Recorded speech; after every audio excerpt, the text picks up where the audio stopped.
Farescape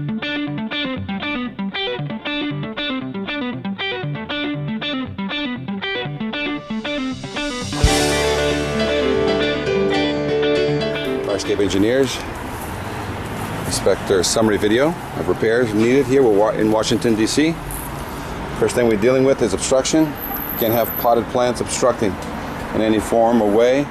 And even if you were looking at putting them on the outside here, that has to be a discussion with the city official or the fire marshal as to whether or not he wants and allows any obstruction of this kind. They're beautiful, but they can't obstruct firemen or people from getting out to a fire.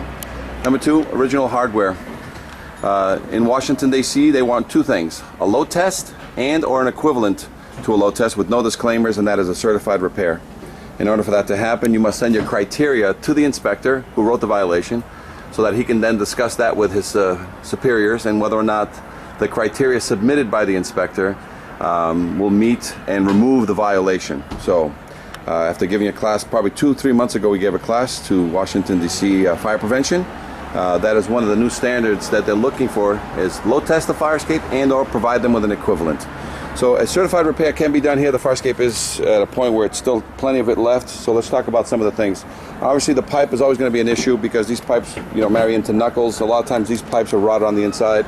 And when they're rotted on the inside, you have to make sure that whatever's still remaining corners and joints get reinforced in any way, because these are rotting from the inside out, and it's very difficult without doing some investigations just to see what's going on. Stress testing with some hammers. Time back into the building is important. Make sure that there's no water getting in here, and when water does get in here, look at the stress crack that it forms. So it's from here that this wall is blowing out. So that once you stop it here, that can be sealed temporarily. Otherwise, you have to get a mason to fix that down below. But the repair vendor can work within here. Number two, I'm looking for evidence of any maintenance. I see nothing but original hardware. So 100% of all the staircases need to be removed, cleaned, and put back in. You see the pipe that they use, they don't block up the tops. Water gets in there every year, year after year, and it rots the inside. So these pipes going down are all suspect. They need to be verified or replaced. Original hardware. Even if the bolt is in good condition, and this one has some surface rust up here, but that bolt is probably still good, but you'd need load test it, or if you put a hole right here next to it, behind it, that will nullify the need for this bolt. This bolt can stay. We got a new bolt here, that's the primary, and that's how you do a certified repair. Then you got to seal this all up so water doesn't get in here anymore. Sometimes instead of taking 7 minutes to drill a new hole here, it's cheaper and faster to the client to change this bolt out completely and put a brand new bolt, seal it all up, and now you've got a certified repair in lieu of a load test. So these are the things that are discussed by the inspector and the fire inspector who did the violation to verify which way he wants to go. Does he want a load test, or does he want certified repairs? And for the client, certified repairs are always long-lasting. Load tests are immediate in the moment, and then a lot of times you have to load test it 5 years later.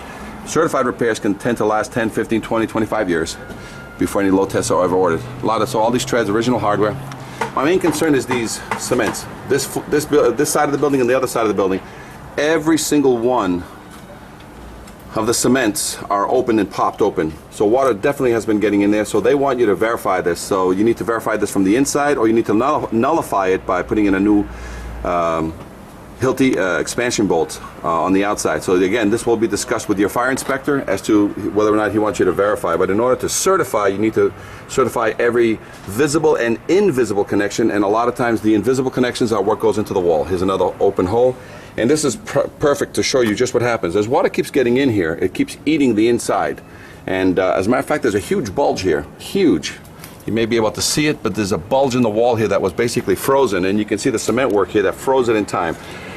What that is from water getting inside up there, from the sill too, and that causes a bulge of freeze and thaw. And when that pops out, somebody, instead of fixing it and stopping the water from getting in where it's getting in here from your sill, they just froze it in the moment. So this is actually not fixed. This is still going to be a problem in this building as well as this apartment down below for many years to come. And here's the signs. There's signs of those rusty tiers are an indicator that you have holes at the top and you have holes at the bottom, thereby creating an issue with that. These connections are suspect, and now they must be verified. And that's to be discussed with your inspector, whether or not he wants a load test to verify these, or he wants you to nullify them with another connection. Look at all the rust that's coming in on these. These are decorative, but you got to stop this rust because it's eating your steel. And another one of my concerns is all the water getting in here. This rivet's no good anymore. Look at all the rust here. Look at all the rust on that one. See? That's all now that needs to be cleaned, and you need to nullify that with a gusset, because these are difficult with these rivets, but look at all that rust. That's called rust jacking, and that's popped. That rust that is eaten. Look at that one. It's already rust jacking, and they just sealed it up from previous activity. So again, another issue here is the paint. This fire escape is obviously older than 1978. The EPA